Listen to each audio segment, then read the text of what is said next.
Teachers അക്കാഡമിയുടെ പുതിയൊരു വീഡിയോയിലേക്ക് സ്വാഗതം.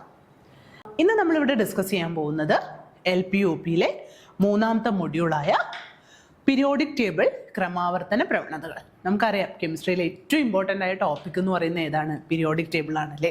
പീരിയോഡിക് ടേബിളിൽ നിന്ന് ഒരുപാട് ക്വസ്റ്റ്യൻസ് നമുക്ക് വരുന്നതാണ്. പീരിയോഡിക് ടേബിളിൽ നമുക്ക് ഗ്രൂപ്പ് വൈസായിട്ടും പീരീഡ് വൈസായിട്ടും നമുക്ക് എലമെൻസിനെ കുറിച്ച് ഒരുപാട് പഠിക്കാനുണ്ട് അല്ലേ. അപ്പോൾ പീരിയോഡിക് ടേബിളിലെ ഏറ്റവും പ്രധാനപ്പെട്ട കാര്യങ്ങളെ കുറിച്ചിട്ടുള്ള ഒരു വീഡിയോ ആണിത്. അപ്പോൾ എല്ലാവരും ശ്രദ്ധിക്കും. ഫസ്റ്റ് നമ്മൾ ഡിസ്കസ് ചെയ്യാൻ പോകുന്നത് പീരിയോഡിക് ടേബിളാണ്. ഓക്കെ, എന്താണ് പീരിയോഡിക് ടേബിൾ? ഓക്കെ, അപ്പം നമ്മൾ പണ്ട് കുറേ മുന്നേ ചെറിയ ക്ലാസ്സുകളിലൊക്കെ നമ്മൾ പഠിച്ച കാര്യങ്ങളാണ് മൂലകങ്ങളുടെ ആദ്യകാല വർഗീകരണ ശ്രമങ്ങളെല്ലാം അല്ലേ. അതിൽ ആദ്യമായിട്ട് കോൺട്രിബ്യൂട്ട് ചെയ്ത ആളെന്ന് പറയുന്ന ആരാണ്? ലാവോസിയർ ആണ് അല്ലേ. അപ്പോൾ ലാവോസിയർ എന്താ ചെയ്തത്? അന്നുണ്ടായിരുന്ന മൂലകങ്ങളെ ലാവോസിയർ ലോഹങ്ങളായിട്ടും അലോഹങ്ങളായിട്ടും എന്താണ് ക്ലാസിഫൈ ചെയ്തിട്ടുണ്ട്. പക്ഷേ നമുക്ക് പിന്നീടുള്ള ലോകം, ശാസ്ത്രലോകം കണ്ടെത്തി ലോഹങ്ങളും അലോഹങ്ങളും മാത്രമല്ല അതിനപ്പുറത്തേക്കും മൂലകങ്ങളും ഒക്കെ എവിടെ ഉണ്ട്? നമ്മളുടെ പ്രപഞ്ചത്തിൽ ഉണ്ടെന്ന് പിന്നീടുള്ള സയന്റിസ്റ്റ് കണ്ടെത്തി. പിന്നെ വന്നതാണ് ഡൊബറൈനർ. ഡൊബറൈനർ ആണ് എന്താ കണ്ടെത്തിയത്? തൃകങ്ങൾ കണ്ടെത്തിയത് അല്ലേ. തൃകങ്ങൾ എന്ന് പറഞ്ഞാൽ എന്താണ്? അയാൾ മൂന്ന് ഗ്രൂപ്പുള്ള മൂലകങ്ങളുടെ വീതമുള്ള ഒരു ഗ്രൂപ്പുകളാക്കി തിരിച്ചു. അതിൽ രണ്ടാമത്തെ മൂലകത്തിന്റെ അറ്റോമിക മാസ് എന്ന് പറയുന്നത് ഒന്നാമത്തെയും മൂന്നാമത്തെയും മൂലകത്തിന്റെ എന്താണ്? ആവറേജ് ആണെന്ന് കണ്ടെത്തി. പക്ഷെ എന്ത് ചെയ്യാനാ? ഡൊബറൈനർക്ക് എല്ലാ മൂലകങ്ങളെയും അതേപോലെ ക്ലാസിഫൈ ചെയ്യാൻ കഴിഞ്ഞില്ല. പിന്നെ വന്നതാണ് എന്ത്? ന്യൂലാൻഡ്സ് അല്ലേ. ന്യൂലാൻഡ്സ് ആണ് എന്തുണ്ടാക്കിയത്? അഷ്ടക നിയമം ഉണ്ടാക്കിയത്. അഷ്ടക നിയമം എന്ന് പറഞ്ഞാൽ എന്താ? ഓരോ എട്ടാമത് വരുന്ന മൂലകങ്ങൾ, അതായത് മൂലകങ്ങളെ ആറ്റോമിക മാസിന്റെ ആരോഹണ ക്രമത്തിൽ വിന്യസിച്ചപ്പോൾ ഓരോ എട്ടാമത് വരുന്ന മൂലകങ്ങളും ഗുണങ്ങളിൽ ആദ്യത്തേതിന്റെ എന്താണ് കണ്ടു? ആവർത്തനമാണെന്ന് കണ്ടു അല്ലേ. ഈ മൂലകങ്ങളെ അദ്ദേഹം എന്താ സംഭവിച്ചത്? നമ്മളുടെ മ്യൂസിക്കൽ സൗണ്ട്സ് ആയ സരിഗമ പദനിസയിലേക്ക് യോജിപ്പിക്കുകയാണ്, താരതമ്യം ചെയ്യുകയാണ് ചെയ്തത്. അതാണ് നമ്മൾ എന്ത് പറയുന്നത്? ന്യൂലാൻഡ്സ് ലോ ഓഫ് ഒക്ടേവ്സ്, ന്യൂലാൻഡ്സിന്റെ അഷ്ടക നിയമം എന്ന് പറയുന്നത്. പിന്നീടാണ് ആര് വന്നത്? നമ്മളുടെ മെൻഡലീഫ് വന്നത്. ഒരു പട്ടിക രൂപത്തിൽ മൂലകങ്ങളെ ക്രമീകരിച്ച ശാസ്ത്രജ്ഞനാണ് ആര്? മെൻഡലീഫ്. അതുകൊണ്ടാണ് മെൻഡലീഫിനെ നമ്മൾ എന്തു പറയുന്നത്? ആവർത്തന പട്ടികയുടെ പിതാവ് എന്ന് പറയുന്നത്. പക്ഷേ മെൻഡലീഫിന്റെ ആവർത്തന പട്ടികയിലും ഒരുപാട് പോരായ്മകൾ ഉണ്ടായിരുന്നു. അങ്ങനെയാണ് നമ്മളുടെ ഹെൻറി മോസ്ലി എന്നുള്ള ശാസ്ത്രജ്ഞൻ പുതിയ ഒരു പീരിയോഡിക് ടേബിൾ കണ്ടെത്തിയത്. ആ പീരിയോഡിക് ടേബിളിനെ കുറിച്ചിട്ടാണ് നമ്മളിത് പഠിക്കുന്നത്. അപ്പോൾ ഇത് മൂലക വർഗീകരണങ്ങളുടെ ആദ്യകാല ശ്രമങ്ങൾ, നമുക്ക് വേറൊരു ചാപ്റ്ററിൽ നമ്മളിത് ഡിസ്കസ് ചെയ്തതാണ്. അപ്പോൾ ജസ്റ്റ് നിങ്ങൾ ഇത് പഠിക്കുന്നതിൻ്റെ കൂടെ അതും കൂടി ഒന്ന് നോക്കി വെക്കുക. നമ്മൾ ഹിസ്റ്ററി ഒക്കെ പഠിക്കുന്ന പോലെ തന്നെ ജസ്റ്റ് അതിൻ്റെ പുറകിൽ എന്താണോ നടന്നത് എന്നുള്ള കാര്യം നമ്മളൊന്ന് ഓർത്ത് വെക്കുക, അത്ര തന്നെ. പിന്നെ വരുന്നതാണ് എന്ത്? നമ്മളുടെ ഇപ്പം നമ്മൾ യൂസ് ചെയ്യുന്ന പീരിയോഡിക് ടേബിളായ ആര്? ഹെൻറി മോസ്ലിയുടെ പീരിയോഡിക് ടേബിളാണ് നമ്മൾ ഇപ്പം പഠിച്ചുകൊണ്ടിരിക്കുന്നത്. അതുകൊണ്ടാണ് നമ്മൾ എന്തു പറയുന്നത്? ഹെൻറി മോസ്ലി എന്താണ്? ആധുനിക ആവർത്തന പട്ടികയുടെ പിതാവ്. ആധുനിക ആവർത്തന പട്ടികയുടെ പിതാവ് എന്ന് പറയുന്ന ആളാരാണ്? ഹെൻറി മോസ്ലിയാണ്. അപ്പോൾ ഹെൻറി മോസ്ലിയുടെ ആവർത്തന പട്ടികയാണ് നമ്മളിപ്പോൾ ഉപയോഗിച്ചുകൊണ്ടിരിക്കുന്നത്. ആവർത്തന പട്ടിക അഥവാ പീരിയോഡിക് ടേബിൾ, അതാണ് നമ്മളിപ്പോൾ ഉപയോഗിച്ചുകൊണ്ടിരിക്കുന്നത്. നമ്മുടെ ക്ലാസ് റൂമുകളിലും ഒക്കെ നമ്മൾ ഉപയോഗിച്ചുകൊണ്ടിരിക്കുന്ന ആവർത്തന പട്ടിക എന്ന് പറയുന്ന ആരതാണ്? ഹെൻറി മോസ്ലിയതാണ്. പക്ഷെ ഒരു പട്ടിക രൂപത്തിൽ തയ്യാറാക്കിയ സയന്റിസ്റ്റ് എന്ന് പറയുമ്പോൾ അത് എന്നും എന്താണ്? മെൻഡലീഫ് ആണ്. 1869 കാലഘട്ടത്തിലാണ് മെൻഡലീഫ് ആ പീരിയോഡിക് ടേബിൾ, ആവർത്തന പട്ടിക കണ്ടെത്തിയത്. അതുകൊണ്ട് മെൻഡലീഫിനെ നമ്മൾ ആവർത്തന പട്ടികയുടെ പിതാവ് എന്ന് പറയുന്നു. പക്ഷേ ആധുനിക ആവർത്തന പട്ടികയുടെ പിതാവ് എന്ന് പറയുന്ന ആരാണ്? ഹെൻറി മോസ്ലിയാണ്. ആ പീരിയോഡിക് ടേബിളിനെ കുറിച്ചാണ് നമ്മളിന്ന് പഠിക്കാൻ പോകുന്നത്. ശ്രദ്ധിക്കും. ഫസ്റ്റ് വരുന്നത് ആധുനിക പീരിയോഡിക് നിയമം. അതേപോലെ തന്നെ മെൻഡലീഫിനും എന്തുണ്ട്? പീരിയോഡിക് നിയമമുണ്ട്. പക്ഷെ അത് വെറും പീരിയോഡിക് നിയമമാണ്. ഇവിടെ എന്താണ്? ആധുനിക പീരിയോഡിക് നിയമം. ആധുനിക പീരിയോഡിക് നിയമത്തിൽ എന്താ പറയുന്നത്? മൂലകങ്ങളുടെ രാസഗുണങ്ങളും ഭൗതിക ഗുണങ്ങളും അവയുടെ അറ്റോമിക നമ്പറിന്റെ ആവർത്തന ഫലങ്ങളാണ് അല്ലെ. അറ്റോമിക നമ്പർ എന്ന് വെച്ചാൽ എന്താ? നമുക്കറിയാലോ, ഒരു ആറ്റത്തിന്റെ കേന്ദ്രഭാഗത്ത് എന്തുണ്ട്? ന്യൂക്ലിയസ് ഉണ്ട്. ന്യൂക്ലിയസിന്റെ ഉള്ളിലാണ് ആരുള്ളത്? പ്രോട്ടോണുകളും ന്യൂട്രോണുകളും ഉള്ളത്. ന്യൂക്ലിയസിന് കറങ്ങിക്കൊണ്ടാണ് എന്തുള്ളത്? ന്യൂക്ലിയസിനെ കറങ്ങിക്കൊണ്ട് നിശ്ചിത പാതയിൽ ആരുണ്ട്? ഇലക്ട്രോണുകളുണ്ട്. ഇതൊക്കെ നമ്മൾ പഠിച്ച കാര്യങ്ങളാണ്. അപ്പോൾ ഒരു ആറ്റത്തിലെ പ്രോട്ടോണുകളുടെയോ അല്ലെങ്കിൽ ഇലക്ട്രോണുകളുടെയോ എണ്ണത്തിനാണ് നമ്മൾ എന്ത് പറയുന്നത്? അറ്റോമിക നമ്പർ എന്ന് പറയുന്നത് അല്ലേ. ഓക്കെ, അപ്പം അത് എല്ലാ കേസിലും, അതായത് ഒരു ആറ്റത്തിലെ പ്രോട്ടോണുകളുടെയും ഇലക്ട്രോണുകളുടെയും എണ്ണം എന്താണ് എപ്പോഴും എന്തായിരിക്കും? തുല്യമായിരിക്കും അല്ലേ? അപ്പോൾ ഒരു ആറ്റത്തിലെ പ്രോട്ടോണുകളുടെയോ ഇലക്ട്രോണുകളുടെയോ എണ്ണത്തിനാണ് നമ്മൾ എന്ത് പറയുന്നത്? അറ്റോമിക നമ്പർ എന്ന് പറയുന്നത്. അപ്പോൾ ഇവിടെ എന്താ സംഭവിച്ചത്? മൂലകങ്ങളുടെ രാസഗുണങ്ങളും അതേപോലെ തന്നെ ഭൗതിക ഗുണങ്ങളും എന്ന് പറയുന്നത് എന്താണ്? അവയുടെ അറ്റോമിക നമ്പറിന്റെ ആവർത്തന ഫലങ്ങളാണ് അല്ലേ? അറ്റോമിക നമ്പർ കൂടുന്നതിനനുസരിച്ച് അതിന്റെ ഭൗതിക ഗുണങ്ങളിലും രാസഗുണങ്ങളിലും ഒക്കെ എന്താണ്? ഒരുപാട് മാറ്റങ്ങൾ സംഭവിക്കുന്നുണ്ട്. അതാണ് നമ്മൾ എന്ത് പറയുന്നത്? ആധുനിക പീരിയോഡിക് നിയമം. ഇപ്പൊ മെൻഡലീഫിന്റെ കേസിലാണ് മെൻഡലീഫ് പീരിയോഡിക് നിയമം മാത്രമേ ആവിഷ്കരിച്ചിട്ടുള്ളൂ. അതെന്താ പറയുന്നത്? സെയിം തന്നെയാണ്. മൂലകങ്ങളുടെ രാസഗുണങ്ങളും ഭൗതിക ഗുണങ്ങളും അവയുടെ അറ്റോമിക മാസിന്റെ ആവർത്തന ഫലങ്ങളാന്ന് പറയുന്നത് ആരാണ്? മെൻഡലീഫാണ്. അടുത്തത് എന്താണ് ആധുനിക പീരിയോഡിക് ടേബിളിന്റെ മേന്മ? അപ്പൊ നമ്മൾ കണ്ടു, ലാവോസിയർ ആയാലും ഡൊബറൈനർ ആയാലും ന്യൂലാൻഡ്സ് ആയാലും അതേപോലെ മെൻഡലീഫ് ആണെങ്കിലും അവരൊരു വർഗീകരണം നടത്തിയിട്ടുണ്ട് അല്ലേ? ആ വർഗീകരണം അല്ല നമ്മളിപ്പോൾ യൂസ് ചെയ്യുന്നത്. അപ്പൊ എന്തെങ്കിലും ഒരു മേന്മ നമ്മളുടെ ഹെൻറി മോസ്ലി ഉണ്ടാക്കിയ ആവർത്തന പട്ടികയ്ക്ക് ഉണ്ടാവും. അതുകൊണ്ടാണ് ആവർത്തന പട്ടിക നമ്മൾ ഇപ്പോഴും എന്താണ് യൂസ് ചെയ്യുന്നത്. നമ്മൾ ഇപ്പോഴും യൂസ് ചെയ്യുന്ന ആവർത്തന പട്ടിക എന്ന് പറയുന്ന ആരതാണ്? ഹെൻറി മോസ്ലിയാണ്. അപ്പൊ ഹെൻറി മോസ്ലിക്ക് എന്തൊക്കെയോ പ്രത്യേകതകളുണ്ട്. അതുകൊണ്ടല്ലേ ആവർത്തന പട്ടിക ഇപ്പോഴും നിലനിൽക്കുന്നത്. അപ്പൊ നമുക്ക് നോക്കാം എന്താണ് ആ പ്രത്യേകത. എന്താണ്?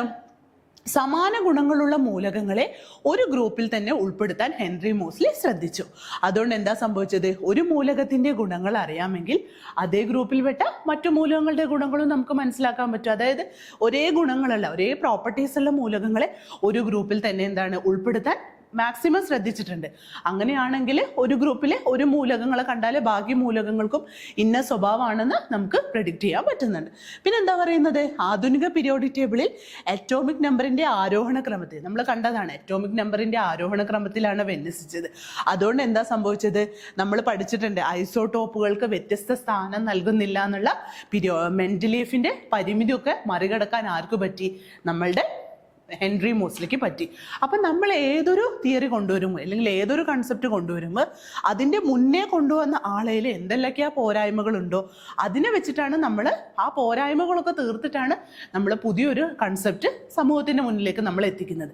അതേപോലെ തന്നെ മെൻഡലീഫിൻ്റെ ഡ്രോബാക്സ് അതൊക്കെ പൂർണ്ണമായും നികത്തിക്കൊണ്ടാണ് ആര് വരുന്നത്? മോസ്ലി വരുന്നത്. അപ്പോൾ മോസ്ലി പറയുന്നത് എന്താ?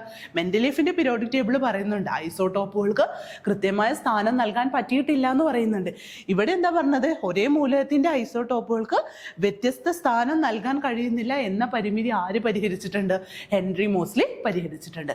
പിന്നെ മൂന്നാമത്തെ മേന്മയായിട്ട് പറയുന്നത് അറ്റോമിക് നമ്പറിന്റെ ആരോഹണ ക്രമം കൃത്യമായിട്ട് പാലിച്ചിരിക്കുന്നത്.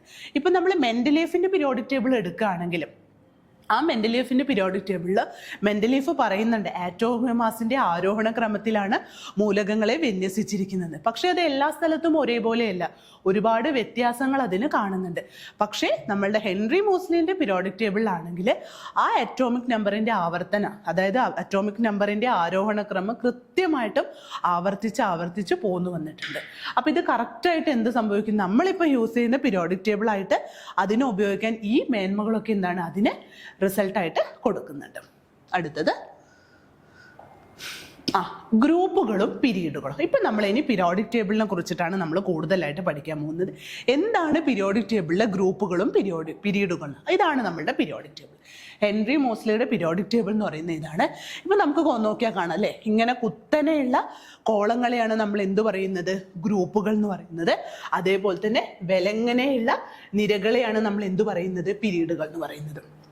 ഓക്കെ, അപ്പോൾ ആവർത്തന പട്ടികയിൽ കുത്തനെയുള്ള കോളങ്ങളെയാണ് നമ്മൾ എന്തു പറയുന്നത്? ഗ്രൂപ്പുകൾ എന്ന് പറയുന്നത്. വിലങ്ങനെയുള്ള നിരകളെയാണ് നമ്മൾ എന്തു പറയുന്നത്? പീരീഡുകൾ എന്ന് പറയുന്നത്. അപ്പോൾ നോക്കി നോക്കൂ, 1 2 3 4 5 6 7 8 9 10 11 12 13 14 15 16 17 18. അപ്പോൾ എന്ത് സംഭവിച്ചു? നമ്മളുടെ ഒരു ആധുനിക പീരിയോഡിക് ടേബിളിൽ 18 ഗ്രൂപ്പ്സ് ഉണ്ട്, 18 ഗ്രൂപ്പുകളുണ്ട്.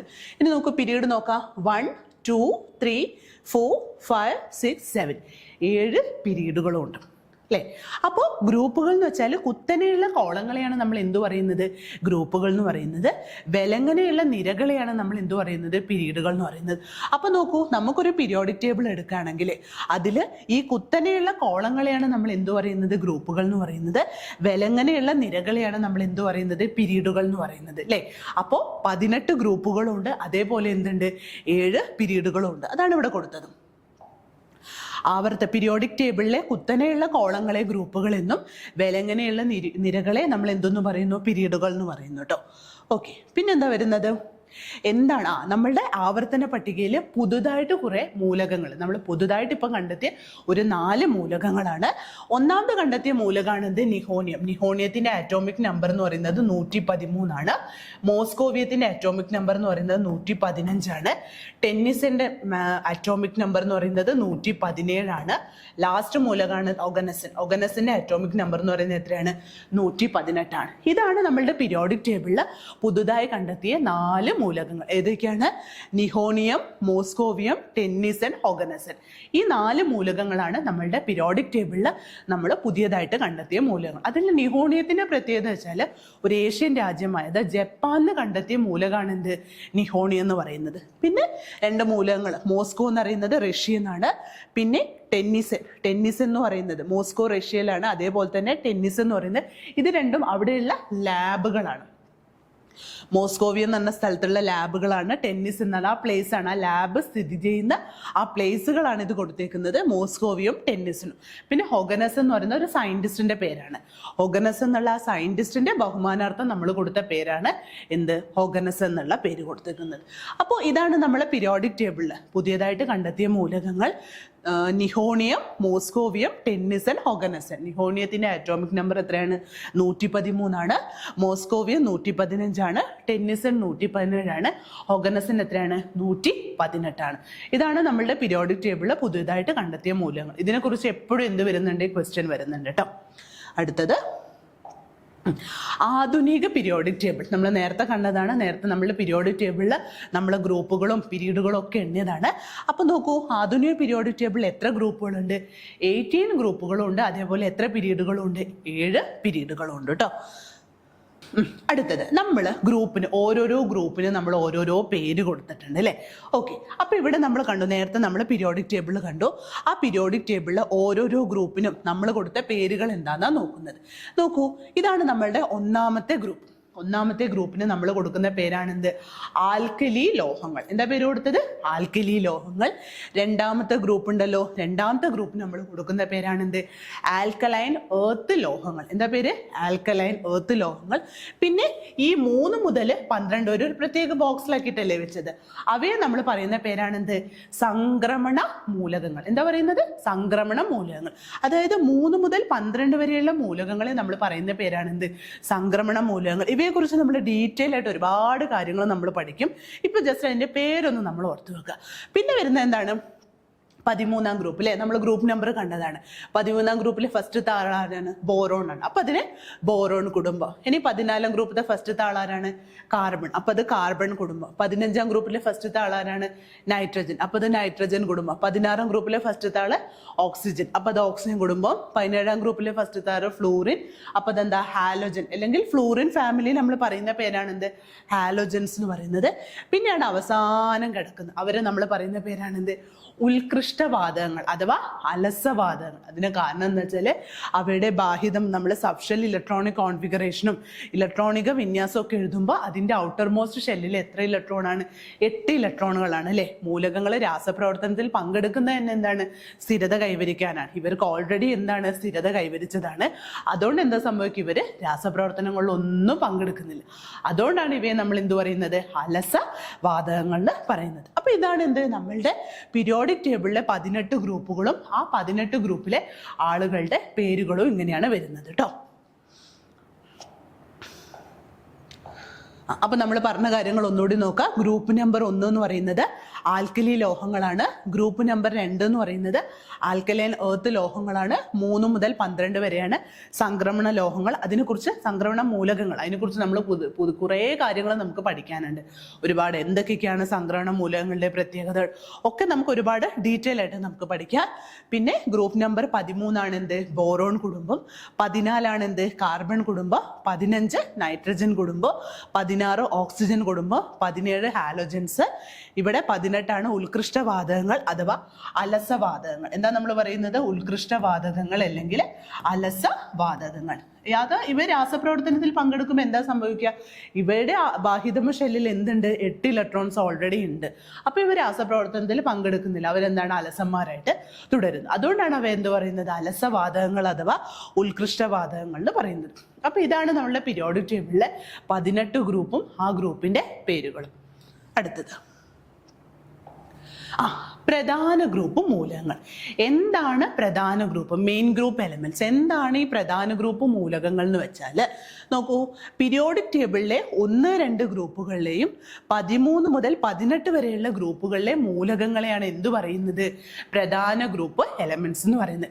അതായത് പീരിയോഡിക് ടേബിൾ നമ്മൾ ലെഫ്റ്റ് സൈഡിൽ കണ്ട 1ഉം 2ഉം ആ സംക്രമണ മൂലകങ്ങൾ ഒഴിവേ, അതായത് 3 മുതൽ 12 വരെ ഒഴിവെയുള്ള ബാക്കിയുള്ള മൂലകങ്ങളെയാണ് നമ്മൾ എന്ത് പറയുന്നത്? പ്രധാന ഗ്രൂപ്പ് മൂലകങ്ങൾ എന്ന് പറയുന്നത്. അപ്പോൾ ഈ ലെഫ്റ്റ് സൈഡിലുള്ള 1ഉം 2ഉം ഈ നടുവത്ത് ഒഴിവാക്കിയിട്ട് ബാക്കി 13 മുതൽ 18 വരെയുള്ള മൂലകങ്ങളെയാണ് എന്ത് പറയുന്നത്? പ്രധാന ഗ്രൂപ്പ് മൂലകങ്ങൾ എന്ന് പറയുന്നത്. അവയുടെ പ്രത്യേകത എന്താ വെച്ചാൽ അവയിൽ എന്തുണ്ട്? ലോഹങ്ങളുണ്ട്, അലോഹങ്ങളുണ്ട്, പിന്നെ അതേപോലെ തന്നെ മൂലകങ്ങളുടെ ഭൗതിക ഗുണങ്ങൾ നോക്കാന്ന് വെച്ചാൽ ചിലത് ഖരാവസ്ഥയുണ്ട്, ദ്രാവകാവസ്ഥയുണ്ട്, വാതകാവസ്ഥ, അങ്ങനെ ഒരുപാട് പ്രത്യേകതകളുള്ള മൂലകങ്ങൾ ഉള്ളതുകൊണ്ടാണ് അവർക്കൊരു മെയിൻ പ്രധാനം നമ്മളെപ്പോഴും ക്ലാസ്സിലൊക്കെ മെയിൻ ആവുക, മെയിൻ ഗ്രൂപ്പ് ആക്കുക എന്നൊക്കെ പറയുന്നത് എന്താണ്? എന്തെങ്കിലുമൊക്കെ കുറേ പ്രത്യേകതകൾ ഉണ്ടാകുന്ന ആൾക്കാർ. അപ്പോൾ നമ്മളുടെ എന്താണ്? ഗ്രൂപ്പ് 1ഉം 2ഉം മൂലകങ്ങളും അതേപോലെ തന്നെ 13 മുതൽ 18 വരെയുള്ള മൂലകങ്ങളെയും ചേർത്തിട്ട് നമ്മൾ പറയുന്ന പേരാണെന്ത്? പ്രധാന ഗ്രൂപ്പ് മൂലകങ്ങൾ. അപ്പം അതിന് കാരണം എന്താ വെച്ചാൽ അവർക്ക് ഒരുപാട് പ്രത്യേകതകൾ ഉണ്ടാവില്ലേ? അവരുടെ രാസഗുണങ്ങളും ഭൗതിക ഗുണങ്ങളും ഒക്കെ ഒരുപാട് പ്രത്യേകതകൾ ഉണ്ടായിരിക്കും. അവർക്ക് എന്തൊരു മെയിൻ എന്നുള്ള പേര് കൊടുത്തത്. അടുത്തത് നോക്കാം.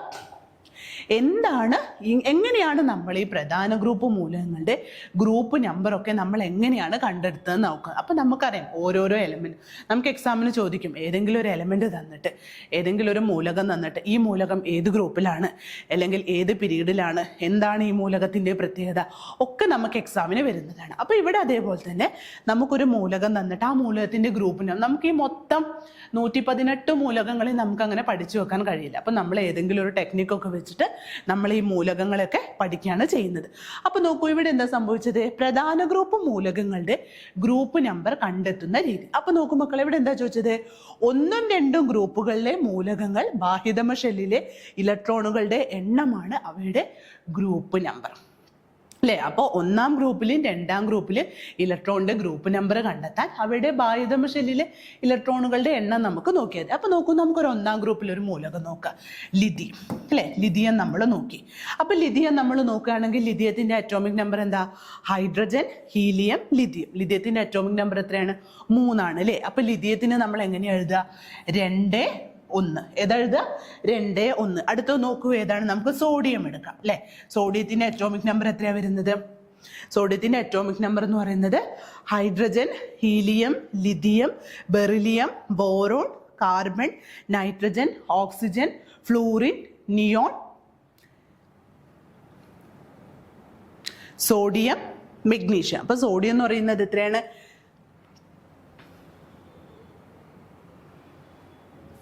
Hydrogen, helium, lithium, beryllium, boron, carbon, nitrogen, oxygen, fluorine, neon, sodium. Okay, അപ്പൊ സോഡിയത്തിന്റെ അറ്റോമിക് നമ്പർ എന്ന് പറയുന്നത് 11. അപ്പൊ നമുക്ക് എങ്ങനെ എഴുതാം? 2, 8, 1. അപ്പൊ നോക്കൂ, ഇതെന്താണ്? Lithium, sodium. നമുക്ക് നോക്കാം നമ്മളുടെ പീരിയോഡിക് ടേബിളിൽ ഈ ലിഥിയം, സോഡിയം എവിടെയാ വരുന്നത് നോക്കാം. ഓക്കെ, അപ്പോൾ ഇവിടെയാണ് നമ്മളുടെ ലിഥിയം സോഡിയം വരുന്നത് അല്ലേ? അപ്പോൾ ആ ലിഥിയം സോഡിയം എത്രയാണ്? ഇതിന്റെ അറ്റോമിക് നമ്പർ, ബാഹ്യതമ ഷെല്ലിലെ ഇലക്ട്രോണിന്റെ എണ്ണം എത്രയാണ്? 1. അപ്പോൾ അത് ഏത് ഗ്രൂപ്പ് എലമെന്റ്സ് ആണ്? ഫസ്റ്റ് ഗ്രൂപ്പ് എലമെന്റ്സ് ആണ്. നമുക്കിനി സെക്കൻഡ് ഗ്രൂപ്പ് എലമെന്റ്സ് നോക്കാം. ഏതാണ്? ബെറിലിയോ, മെഗ്നീഷ്യം. ബെറിലിയം നോക്കൂ, ബെറിലിയത്തിന്റെ അറ്റോമിക് നമ്പർ എത്രയാണ്? 4 ആണ് അല്ലേ? ബെറിലിയത്തിന്റെ അറ്റോമിക് നമ്പർ 4 ആയി നമുക്ക് എങ്ങനെ എഴുതാം? 2 എന്ന് എഴുതാം. പിന്നെ അതിന്റെ താഴെയുള്ള എന്താണ്? മെഗ്നീഷ്യം ആണ് അല്ലേ? മെഗ്നീഷ്യത്തിന്റെ അറ്റോമിക് നമ്പർ എന്ന് പറഞ്ഞാൽ എത്രയാണ്? 12 ആണ്. 12 നമ്മൾ എങ്ങനെ എഴുതാം? 2, 8, 2. അപ്പൊ നോക്കൂ, ഇതിന്റെ ബാഹ്യതമ ഷെല്ല് അവസാനിക്കുന്ന എത്ര ഇലക്ട്രോണിലാണ്? 2 ഇലക്ട്രോണിലാണ്. അപ്പൊ നമുക്കത് പറയാം അത് എന്ത് ഗ്രൂപ്പ് എലമെന്റ്സ് ആണ്? 2ആം ഗ്രൂപ്പ് എലമെന്റ്സ് ആണ്. അപ്പോൾ നമ്മളിവിടെ കണ്ട 1ആം ഗ്രൂപ്പ് എലമെന്റ്സ് ലിഥിയം, സോഡിയം, അതേപോലെ തന്നെ 2ആം ഗ്രൂപ്പ് എലമെന്റ്സ് അവയുടെ ബാഹ്യതമ ഷെല്ലിലെ ഇലക്ട്രോണുകളുടെ എണ്ണമാണ് എന്ത് പറയുന്നത്? അവയുടെ ഗ്രൂപ്പ് നമ്പർ എന്ന് പറയുന്നത്. ഓക്കെ, ഇനി അടുത്തത് ഓക്കെ, ഇനി 13 മുതൽ 18 വരെയുള്ള മൂലകങ്ങളുടെ ഗ്രൂപ്പ് നമ്പർ ലഭിക്കാൻ നമുക്ക് എന്താ ചെയ്യേണ്ടത്? ബാഹ്യതമ ഷെല്ലിലെ ഇലക്ട്രോണുകളുടെ എണ്ണത്തോടൊപ്പം എന്ത് കൂട്ടുക? 10 എന്നുള്ള സംഖ്യ കൂട്ടിയാൽ മതി അല്ലേ? അപ്പൊ 13 മുതൽ നമ്മൾ കണ്ടു ബോറോൺ കുടുംബം, കാർബൺ കുടുംബം, നൈട്രജൻ കുടുംബം, ഓക്സിജൻ കുടുംബം, ഇതെന്ന് പറഞ്ഞാൽ ഹാലോജൻ ആണ്, ഫ്ലൂറിൻ, പിന്നെ അതേപോലെ തന്നെ നിയോൺ. അപ്പൊ നമുക്ക് 13 മുതൽ 18 വരെയുള്ള മൂലകങ്ങളുടെ എന്ത് കാണണം? ഗ്രൂപ്പ് നമ്പർ കാണാം. അപ്പൊ നോക്കൂ, നമ്മൾ ബോറോന്റെ അറ്റോമിക് നമ്പർ 5 ആണ്. നമ്മൾ എത്ര കൊടുത്തു? 2, 3. അപ്പോൾ അവസാന ഷെല്ലിൽ ഇലക്ട്രോണിന്റെ കൂടെ എത്ര കൂട്ടുക? 10 കൂട്ടുക. അപ്പൊ നമുക്ക് എത്ര കിട്ടി?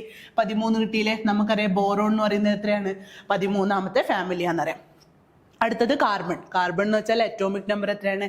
6 ആണ്. നമ്മൾ എഴുതുന്നത് എത്രയാണ്? 2, 4 ആണ്. അപ്പോൾ 4 + 10 എത്രയാണ്? 14 ആണ് അല്ലേ? 14 നമുക്കറിയാലോ, കാർബൺ കുടുംബം എന്ന് പറഞ്ഞാൽ 14 ആണ്. അടുത്ത എത്രയാണ്? നൈട്രജൻ ആണ്. നൈട്രജന്റെ ഇലക്ട്രോൺ വിന്യാസം നമുക്ക് എങ്ങനെ എഴുതാം? 2, 5 എന്ന് എഴുതാം. അപ്പൊ എന്താണ്? ആ ലാസ്റ്റത്തെ ഇലക്ട്രോണിലൂടെ 10 കൂട്ടിയാൽ എത്ര കിട്ടി? 15 കിട്ടി. അപ്പൊ നമുക്ക് എന്ത് എഴുതാം? നൈട്രജൻ കുടുംബം എന്ന് പറയാം.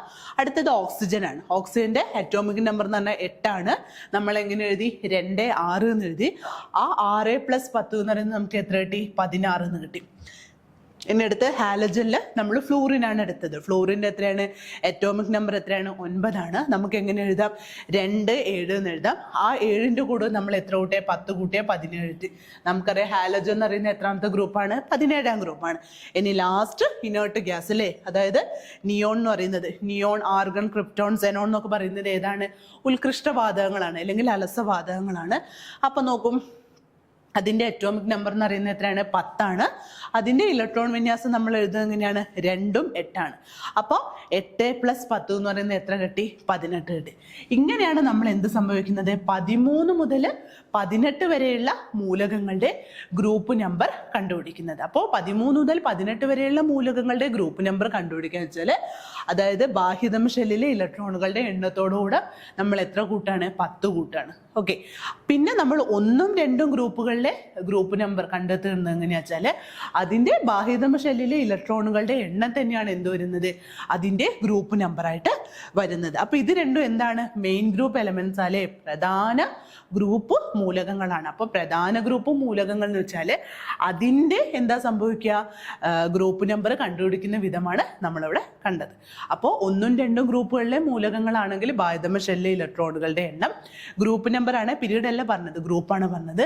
അതേപോലെ 13 മുതൽ 18 വരെയുള്ള മൂലകങ്ങളാണെങ്കിൽ ബാഹ്യതമ ഷെല്ലിലെ ഇലക്ട്രോണുകളുടെ എണ്ണത്തോടുകൂടി എത്ര കൂട്ടുക? 10 കൂട്ടുന്നതാണ് നമുക്ക് ആൻസർ ആയിട്ട് വരുന്നത്. ഇനി അടുത്തത്, അപ്പൊ നമ്മൾ ഗ്രൂപ്പ് കണ്ടുപിടിച്ചില്ലേ, നമ്മൾ എന്ത് കണ്ടുപിടിക്കണം? പീരീഡ് കണ്ടെത്തണം. എങ്ങനെയാണ് നമ്മൾ പീരീഡ് കണ്ടെത്തുന്നത്? മൂലകങ്ങളിൽ അവയുടെ ബാഹ്യതമ ഷെല്ലുകളുടെ എണ്ണമാണ് അതിൻ്റെ എന്ത് പറയുന്നത്? പീരീഡ് എന്ന് പറയുന്നത്. ഏത് പീരീഡാണ് അവ പറയുന്നത്? എന്താണ്? ഏത് ഷെല്ലാണോ ഉള്ളത് അതാണ് അവയുടെ എന്തായിട്ട് മാറുന്നത്? പീരീഡായിട്ട് മാറുന്നത്. നോക്കൂ, ഇപ്പൊ ലിഥിയാണെങ്കിൽ ലിഥിയത്തിന്റെ അറ്റോമിക് നമ്പർ എത്രയാണ്?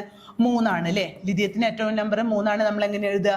2, 1. അപ്പൊ നോക്കൂ, അത് ഏത് പീരീഡിലാണ്? 2ാമത്തെ പീരീഡ് അല്ലേ? ഇപ്പൊ നമ്മൾ സോഡിയം എഴുതാണ്, നമ്മൾ നേരത്തെ എഴുതിയത് തന്നെ. സോഡിയം എഴുതാണെങ്കിൽ സോഡിയത്തിന്റെ അറ്റോമിക് നമ്പർ എന്ന് പറഞ്ഞാൽ എത്രയാ? 11 അല്ലേ? അപ്പൊ നമ്മൾ എങ്ങനെ എഴുതുന്നു? 2, 8, 1. സോഡിയം എന്ന് പറയുന്നത് ഏത് പീരീഡിലാണ്? 3ാമത്തെ പീരീഡിലാണ്. ഇങ്ങനെയാണ് നമ്മൾ എന്ത് കണ്ടെത്തുന്നത്? പീരീഡ് നമ്പർ കണ്ടെത്തുന്നത്. അപ്പോൾ പീരീഡ് നമ്പർ കണ്ടെത്തുന്നത് വെച്ചാൽ അവിടെ ബാഹ്യതമ ഷെല്ലിലെ ഇലക്ട്രോണുകളുടെ എണ്ണമാണ് എന്ത് സംഭവിച്ചത്? പീരീഡ് നമ്പറായിട്ട് നമ്മൾ കണക്കാക്കുന്നത്. അടുത്തതാണ് നമ്മൾ പറയുന്നത് സംക്രമണ മൂലകങ്ങൾ. എന്താണ് സംക്രമണ മൂലകങ്ങൾ? നമ്മൾ കണ്ടു അല്ലേ, ഗ്രൂപ്പ് 3 മുതൽ 12 വരെയുള്ള മൂലകങ്ങളെയാണ് നമ്മൾ എന്ത് പറയുന്നത്? സംക്രമണ മൂലകങ്ങൾ. അപ്പൊ നോക്കൂ, 2ാം ഗ്രൂപ്പിലെ ലോഹസ്വഭാവം കൂടിയ മൂലകങ്ങളിൽ നിന്ന് 13ാം ഗ്രൂപ്പിലെ ലോഹസ്വഭാവം പൊതുവെ കുറഞ്ഞ ഗ്രൂപ്പുകളിലേക്കുള്ള ക്രമാനുഗതമായ പരിവർത്തനം അഥവാ സംക്രമണം സൂചിപ്പിക്കുന്നതിനാലാണ് 3 മുതൽ 12 വരെ ഗ്രൂപ്പുകളിൽ ഉൾപ്പെടുന്ന മൂലകങ്ങളെ സംക്രമണ മൂലകങ്ങൾ എന്ന് പറയുന്നത്. അപ്പൊ നമുക്കറിയാം, നമ്മളെ പീരിയോഡിക് ടേബിളിന്റെ ലെഫ്റ്റ് സൈഡ് എന്താണ്? ലോഹ സ്വഭാവങ്ങളാണ്. റൈറ്റ് സൈഡ് എന്താണ്? ലോഹ സ്വഭാവം കുറവാണ്. അപ്പോൾ ഈ ലെഫ്റ്റ് സൈഡിൽ നിന്ന് റൈറ്റ് സൈഡിലേക്കുള്ള ഒരു മാറ്റം കാണിക്കുന്നത് ആരാണ്? ഈ സംക്രമണ മൂലകങ്ങളാണ്. അതുകൊണ്ടാണ് അവ എന്ത് പറയുന്നത്? സംക്രമണം അഥവാ അല്ലെ പരിവർത്തനം. പരിവർത്തനം എന്ന് വെച്ചാൽ ഒരു മാറ്റം. അത് കാണിക്കുന്ന ആരാണ്? ഈ 3 മുതൽ 12 വരെയുള്ള മൂലകങ്ങളാണ്. അതുകൊണ്ടാണ് അവയെ നമ്മൾ എന്ത് പറയുന്നത്? സംക്രമണ മൂലകങ്ങൾ എന്ന് നമ്മൾ പറയുന്നത്. അപ്പോൾ ഇനി നമ്മൾ സംക്രമണ മൂലകങ്ങൾക്ക് ഒരുപാട് പ്രത്യേകതകളുണ്ട്. അതിനെക്കുറിച്ച് നമുക്ക് പഠിക്കാം. അടുത്ത നോക്കൂ, സംക്രമണ മൂലകങ്ങളുടെ പ്രത്യേകതകൾ എന്തൊക്കെയാണ് സംക്രമണ മൂലകങ്ങളുടെ പ്രത്യേകതകൾ? 3 മുതൽ 12 വരെയുള്ള ഗ്രൂപ്പുകൾ ഉൾപ്പെട്ട മൂലകങ്ങളാണ് സംക്രമണ മൂലകങ്ങൾ. പിന്നെന്താ, ഇവയിൽ ബാഹ്യതമ ഷെല്ലിന് തൊട്ടുള്ളിലുള്ള ഷെല്ലിലാണ് ഇലക്ട്രോൺ പൂരണം നടക്കുന്നത്. നോക്കൂ, ഇവിടെ നോക്കും, ഇത് പൊട്ടാസ്യം കാൽസ്യം, അത് നമ്മുടെ സംക്രമണ മൂലമല്ല. ഇത് നോക്ക്, സ്കാൻഡിയം നോക്കൂ 2 8 9 2. അടുത്ത് നോക്കൂ, ടൈറ്റാനിയം 2 8 10 2. അടുത്തത് വനേഡിയം 2 8 11 2. അപ്പൊ നോക്കൂ, ഇതാണ് ഇതിന്റെ എന്തു പറയുന്നത്, ബാഹ്യതമ ഷെല്ലിലെ ഇലക്ട്രോൺ എന്ന് പറയുന്നത് അല്ലേ. ഈ സംക്രമണ മൂലകത്തിന്റെ ബാഹ്യതമ ഷെല്ലിലെ ഇലക്ട്രോൺ എന്ന് പറയുന്നത് ഇതാണ്.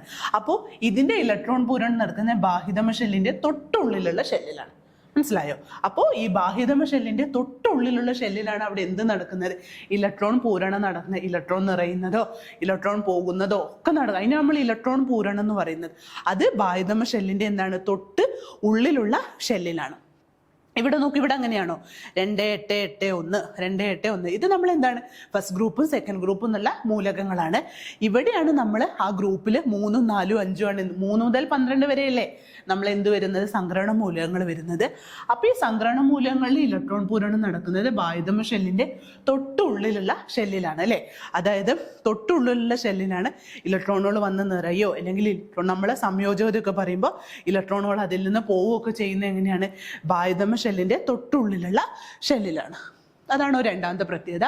ഇനി അടുത്ത പ്രത്യേകത എന്താ, ഗ്രൂപ്പിലും പിരീഡിലും രാസഗുണങ്ങളിൽ സാദൃശ്യം കാണിക്കുന്നു. ഒരുപാട് സാദൃശ്യം കാണിക്കുന്ന, അതായത് ഗ്രൂപ്പിലായാലും പിരീഡായാലും അവ രാസഗുണങ്ങളിൽ ഒരുപാട് സാദൃശ്യങ്ങൾ കാണിക്കുന്നുണ്ട്. അടുത്ത എന്താ സംഭവിക്കുന്നത്, ഇവ ലോഹങ്ങളാണ്. ഇവിടെ സംയുക്തങ്ങളെല്ലാം നിറമുള്ള സംയുക്തങ്ങളാണ്. അതായത് നമുക്ക് പീരിയോഡിക് ടേബിളിലും നിറമുള്ള സംയുക്തങ്ങൾ കാണണമെങ്കിൽ എവിടെ പോകണം, സംക്രമണ മൂലകങ്ങളിൽ പോകണം. നമ്മൾ പഠിച്ചിട്ടുണ്ട് കോപ്പർ സൾഫേറ്റ് നീല കളറ്, അങ്ങനെ ഒരുപാട് സംയുക്തങ്ങളുണ്ട്. ഒരുപാട് സംയുക്തങ്ങൾ നിറമുള്ള സംയുക്തങ്ങൾ വരുന്നത് എവിടെയാണ്, ഈ സംക്രമണ മൂലകങ്ങളിലാണ് നിറമുള്ള സംയുക്തങ്ങൾ വരുന്നത്. ഒരുപാട് ഭംഗിയുള്ള നിറമുള്ള സംയുക്തങ്ങൾ വരുന്നത് എവിടെയാണ്, സംക്രമണ മൂലകങ്ങളാണ്. നിങ്ങൾ വലിയ വലിയ ക്ലാസ്സിലെത്തിയാൽ അതിനെക്കുറിച്ച് കൂടുതലായിട്ട് പഠിക്കും. എന്തുകൊണ്ടാണ് ഈ സംക്രമണ മൂലകങ്ങൾ നിറമുള്ള സംയുക്തങ്ങളൊക്കെ ആക്കി മാറാൻ കാരണം എന്നൊക്കെ പഠിക്കും. അപ്പോൾ ഈ സംക്രമണ മൂലകങ്ങൾ പൊതുവെ ലോഹങ്ങളുമാണ്. അതേപോലെ അവ നിറമുള്ള സംയുക്തങ്ങളുമാണ്. പിന്നെ 3 മുതൽ 12 വരെയുള്ള ഗ്രൂപ്പിൽ ഉൾപ്പെട്ട മൂലകങ്ങളാണ് സംക്രമണ മൂലകങ്ങൾ. ഇവയിൽ ബാഹ്യതമ ഷെല്ലിന് തൊട്ടുള്ളിലുള്ള ഷെല്ലിലാണ് ഇലക്ട്രോൺ പൂരണം നടക്കുന്നത്, ഗ്രൂപ്പിലും പിരീഡിലും. അതൊരു തവണ PSC ചോദിച്ചൊരു ക്വസ്റ്റ്യൻ ആണ്. ഗ്രൂപ്പിലും പിരീഡിലും പ്രസ്താവനയിൽ വന്നൊരു ക്വസ്റ്റ്യൻ ആണ്. ഗ്രൂപ്പിലും പിരീഡിലും രാസഗുണങ്ങളിൽ അവ ഒരുപാട് സാദൃശ്യങ്ങൾ കാണിക്കുന്നുണ്ട്.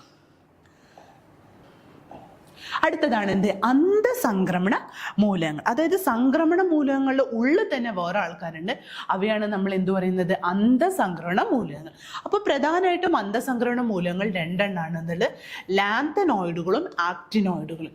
ഏതൊക്കെയാണ് വരുന്നത്, ലാന്തനോയിഡുകളും ആക്ടിനോയിഡുകളും. അതായത് നമുക്ക് പീരിയോഡിക് ടേബിളിൻ്റെ ഉള്ളിൽ തന്നെ, അതായത് സംക്രമണ മൂലകങ്ങളുടെ ഉള്ളിൽ തന്നെ വരുന്നതിനെയാണ് നമ്മൾ എന്തു പറയുന്നത്, അന്തസംക്രമണ മൂലകങ്ങൾ. സംക്രമണ മൂലകങ്ങളുടെ ഉള്ളിലേക്കാണ് അവ വരുന്നത്. അവ ഏതൊക്കെയാണ്, ലാന്തനോയിഡുകളും ആക്ടിനോയിഡും. അപ്പൊ നമുക്ക് നോക്കാം എന്താണ് ഈ ലാന്തനോയിഡും ആക്ടിനോയിഡും. ഓക്കെ, 6ാം പീരീഡിൽ ലാന്തനത്തെയും തുടർന്ന് വരുന്ന 14 മൂലകങ്ങളെയും പീരിയോഡിക് ടേബിളിൽ ചുവടെ ഒരു പ്രത്യേകമായിട്ട് ക്രമീകരിച്ചിരിക്കുന്നു. അതിനാണ് നമ്മൾ എന്തു പറയുന്നത്, ലാന്തനോയിഡുകൾ എന്ന് പറയുന്നത്. അപ്പോൾ ആറ്റോമിക് നമ്പർ 57 ലാന്തനം മുതൽ, ഇത് എക്സാമിന് എപ്പോഴും ചോദിക്കുന്നതാണ്, ആറ്റോമിക് നമ്പർ 57 ലാന്തനം മുതൽ ആറ്റോമിക് നമ്പർ 71 ലുട്ടീഷ്യം വരെ, ഏതാണ് ലുട്ടീഷ്യം വരെ വരുന്ന മൂലകങ്ങളെയാണ് നമ്മൾ എന്തു പറയുന്നത്, ലാന്തനോയിഡ്സുകൾ പറയുന്നത്. അപ്പൊ ലാന്തനോയിഡ് എന്ന് പറയുന്നത് 57 ലാന്തനം മുതൽ 71 ലുട്ടീഷ്യം വരെയുള്ളതിനെയാണ് നമ്മൾ എന്തു പറയുന്നത്, ലാന്തനോയിഡ്സുകൾ എന്ന് പറയുന്നത്. അതേപോലെ തന്നെ വരുന്നതാണ് ആക്ടിനോയിഡുകൾ. എന്താ ആക്ടിനോയിഡുകൾ എന്ന് പറയുന്നത്, 7ാം പീരീഡിലെ ആക്ടീനിയവും തുടർന്ന് വരുന്ന 14 മൂലകങ്ങളും പീരിയോഡിക് ടേബിളിന്റെ താഴെ ഒരു പ്രത്യേക രീതിയിൽ അറഞ്ചിരിക്കുന്നു. അവയാണ് നമ്മൾ എന്തു പറയുന്നത്, ആക്ടിനോയിഡുകൾ എന്ന് പറയുന്നത്. അറ്റോമിക് നമ്പർ 89 ആക്ടീനിയം, 89 ആക്ടീനിയം മുതൽ അറ്റോമിക് നമ്പർ 103 ലോറൻഷ്യം വരെയുള്ള, ലോറൻസിയം എന്ന് പറയാം, ലോറൻഷ്യം എന്ന് പറയാം, രണ്ടും വരെയുള്ള മൂലകങ്ങളെയാണ് നമ്മൾ എന്തു പറയുന്നത്, ആക്ടിനോയിഡുകൾ എന്ന് പറയുന്നത്. അപ്പോൾ അന്തസംക്രമണ മൂലകങ്ങൾ എന്ന് പറഞ്ഞാൽ ഏതൊക്കെയാണ്, ലാന്തനോയിഡുകളും ആക്ടിനോയിഡുകളുമാണ്. അപ്പോൾ ലാന്തനോയിഡുകളും ആക്ടിനോയിഡും വരുന്നത് 6ാം പീരീഡിൽ ലാന്തനോഡ് തുടർന്ന് വരുന്ന 14 മൂലകങ്ങളെയാണ് നമ്മളെ ലാന്തനോയിഡ് എന്ന് പറയുന്നത്. 57 ലാന്തനോ, പിന്നെ 71 ലൂട്ടീഷ്യം, അതുവരെയുള്ളതിനെയാണ് ലാന്തനോയിഡ് എന്ന് പറയുന്നത്. ആക്ടിനോയിഡ് ആണെങ്കിൽ 89 ആക്ടിൻ, അത് തുടക്കം മുതലാണ് അവർ പറയുന്നത്. 89 ആക്ടിനിയം മുതൽ 103 ലോറൻഷ്യം വരെയുള്ള മൂലകങ്ങളെയാണ് നമ്മൾ എന്ത് പറയുന്നത്, ആക്ടിനോയിഡുകൾ എന്ന് പറയുന്നത്. അപ്പോൾ പീരിയോഡിക് ടേബിളിൽ നമുക്ക് നോക്കാം ഈ ലാന്തനോയിഡുകളും ആക്ടിനോയിഡുകളും എവിടെയാണ് നമുക്ക് കാണുന്നതെന്ന് നോക്കി നോക്കാം. എവിടെയാണ് ഈ പീരിയോഡിക് ടേബിളിൽ ഈ മൂലകങ്ങളെ നമുക്ക് കാണുന്നത് നോക്കാം. ഇവിടെ നോക്കും, ഈ ലാന്തനം മുതൽ ലൂട്ടിയം വരെയുള്ള മൂലകങ്ങൾ, അതേപോലെ ആക്ടീനിയം മുതൽ ലോറൻസിയം വരെയുള്ള മൂലകങ്ങൾ. അപ്പോൾ നോക്കൂ, ഇത് 6ാം പീരീഡാണ്, ഈ 6ാം പീരീഡും ഇത് എത്രയാണ്, 7ാം പീരീഡാണ് അല്ലേ. അപ്പോൾ ഈ 6ാം പീരീഡും 7ാം പീരീഡും വരുന്ന മൂലകങ്ങളിലാണ് ആര് വരുന്നത്, ലാന്തനോയിഡ്സും ആക്ടിനോയിഡ്സും വരുന്നത്. അപ്പോൾ നോക്കൂ, ഇവിടെ ഇതിൻ്റെ ഉള്ളിൽ ഉൾക്കൊള്ളിച്ചാൽ ഇതിൻ്റെ വലിപ്പം എങ്ങനെയായി പോകും. അപ്പോൾ അതുകൊണ്ട് എന്താ സംഭവിച്ചത്, ഇത് പ്രത്യേകമായിട്ട് ഇതിൻ്റെ അടിയിലേക്കാണ് ഇവയെ കൊണ്ടുവച്ചത്. പീരിയോഡിക് ടേബിളിൻ്റെ താഴെ ഒരു പ്രത്യേക ഗ്രൂപ്പായിട്ടാണ് ഇവയെ തിരിച്ചിരിക്കുന്നത്. ഇവിടെ നോക്കൂ, ലാന്തനം 57, ഇവിടെ തന്നെ ലൂട്ടിയം, അതേപോലെ തന്നെ ആക്ടീനിയം കൊടുത്തിട്ടുണ്ട്, പിന്നെ അതേപോലെ തന്നെ എന്ത് കൊടുത്തിട്ടുണ്ട്, ലോറൻസിയം കൊടുത്തിട്ടുണ്ട്. അപ്പോൾ ഇവ രണ്ടും പറയുന്ന പേരാണ്, ഇവയെ നമ്മൾ പറയുന്ന പേരാണ് ലാന്തനോയിഡ്സുകളും, ഇവയെ നമ്മൾ പറയുന്ന പേരാണ് എന്ത്, ആക്ടിനോയിഡ്സുകളും.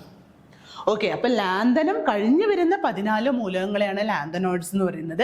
ആക്ടീനിയം കഴിഞ്ഞു വരുന്ന 14 മൂലകങ്ങളെയാണ് നമ്മൾ എന്ത് പറയുന്നത്, ആക്ടിനോയിഡ്സുകൾ എന്ന് പറയുന്നത്. അപ്പം ഇവ രണ്ടും എന്താണ്, അന്തസംക്രമണ മൂലകങ്ങളാണ്. അന്തസംക്രമണ മൂലകങ്ങളാണ് ഏത് വരുന്നത്, ലാന്തനോയിഡ്സും ആക്ടിനോയിഡ്സും വരുന്നത്.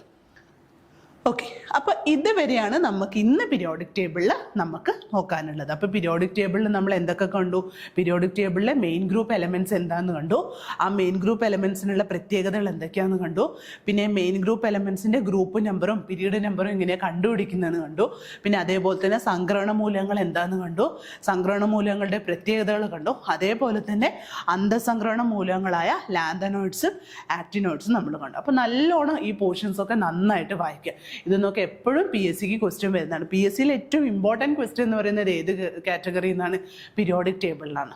അപ്പോൾ എല്ലാവരും നന്നായിട്ട് പഠിക്കുക. Thank you.